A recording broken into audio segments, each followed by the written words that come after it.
Assalamualaikum dan salam sejahtera. Pada video yang lepas kita tengok bagaimana sensor ni boleh membersihkan jiwa kan, dan jadi training untuk mendisiplinkan diri kita. Dan pada video yang lepas juga kita belajar satu pepatah yang penting, sensor tengken nari kan. Sensor adalah proses macam inspection kan. Jadi tengken adalah inspect. Katakanlah saya dan ada dua orang lagi pergi inspect kan. Kalau kita tak ada standard yang sama, bolehkah kita inspect kan? Kita masing-masing ada kita punya own cara tengok tempat. So untuk kita inspect, kita perlukan satu standardization. Dalam bahasa Jepun dia panggil hyojunka ataupun kijung lah kan. Dalam proses sensor ni, siapa-siapa buat pun result dia kena sama kan. Dia tak boleh macam ada orang tengok cuci tu level macam ada kotor sikit okey lah kan. Kena yang orang yang OCD sikit, oh tak boleh kan. Kena bersih lagi. Sebelum kita boleh tengken, kita kena settle hyojunka dulu. Dalam proses seton kita ada belajar mengenai santeka, maksudnya kita decide kan, kita set 3 parameter.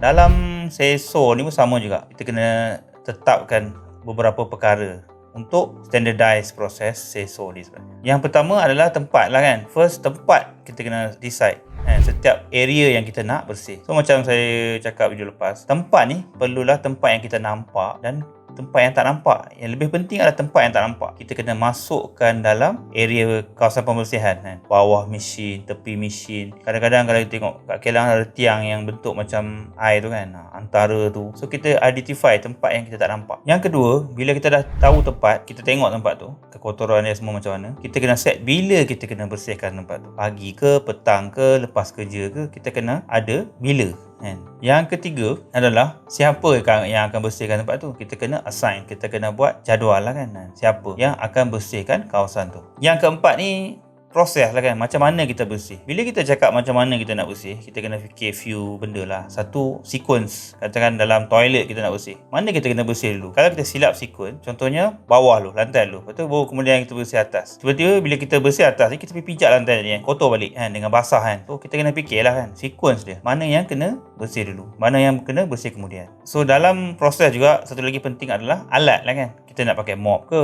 kita nak pakai kain ke. Kalau kita nak sapu lantai, ada penyapu yang plastik, kita nak pakai vacuum. Kita kena decide alat apa yang sesuai dengan kawasan tu. Dan yang kelima ni yang saya tengok jarang lah orang buat. Sampai mana kita nak buat benda tu. Sampai mana ni ada dua lah kan. Satu, sampai keadaan yang macam mana, bersih cakap mana kita buat benda tu. Dan selalunya yang orang biasa buat adalah masa lah. Berapa lama cuci? Kita 1 minit ke 2 minit ke? Even kalau tengok kita basuh tangan kan, kita basuh tangan kan ada kan, kena basuh 20 saat lah kan. Yang ni memang jarang saya tengok dalam jadual. Kebanyakan tempat tak ada. Tapi kita kena buat. Baru kita dapat satu standard yang siapa buat pun dapat result yang boleh katakan 99% sama kan. Satu contoh yang famous, satu company nama Tessay. Ni dia cuci Shinkansen kan. Mereka cuma ada 7 minit untuk bersihkan. Kalau kita tengok video dia macam mana sistematik kan, masuk cuci mana kan. Ini adalah contoh-contoh yang di mana sensor ni dia amalkan dengan betul. Memang cepat dan efisien dengan alat dia, dengan urutan dia, dengan timing kan. Dalam 7 minit dia clean dan dia orang keluar. Tapi masalah dia, sebab dia ada memang 7 minit dia akan jalan. So dia orang kena rush dan pastikan bersih. Tapi dalam Kelang ke dalam syarikat, kita tak rush. Benda ni sebenarnya disiplin lah. Berapa lama time yang di-spend untuk soji kan. Jadi bila kita buat proses yang 5 tadi, kita mestilah kena buat satu manual kan. Satu lagi adalah jadual kan.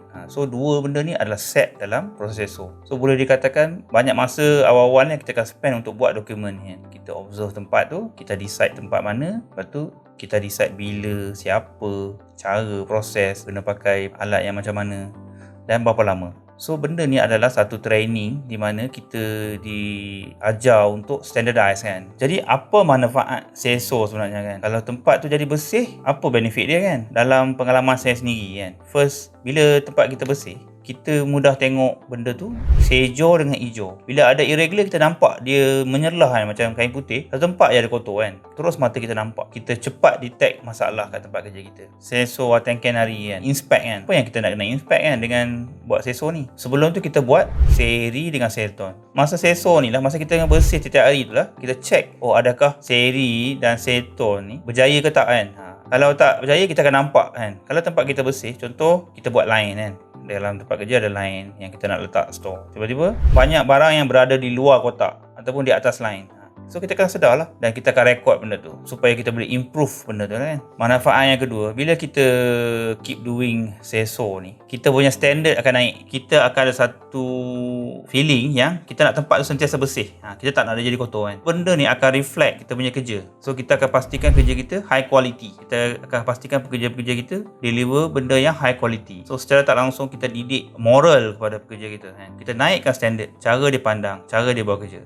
Yang ketiga, keselamatan lah. Bila tempat cantik, kita tahu apa yang normal, apa yang tak normal. Secara tak langsung, keselamatan tempat tu terjamin lah. Manfaat yang keempat adalah kita akan naikkan kita punya value lah kan, company value. Ini pengalaman saya sendiri dulu masa saya kerja dekat Jepun tu. Kita buat 5S dalam kilang packaging. Dia punya wall dia colour putih kan, dan lantai dia pun colour hijau yang cerah, yang cantik lah, memang bersih. Bila klien datang, klien baru datang, dia tengok macam showcase kan. Kita pupuk, kita train pekerja yang dalam kilang tu ibarat macam showcase. Macam kalau pernah tengok kitchen kan, macam kitchen rancangan TV yang pro ni, dia tunjuk kitchen, open kitchen, bersih cantik kan. Dia beri satu confidence kat semua pekerja, dan klien akan rasa dia nak bagi kerja kat company ni lah. So saya rasa tempat yang betul-betul buat SESO ni yang bersih akan bagi satu, dia panggil anzen to ansing, satu perasaan yang safe kan, nak deal dengan company tu.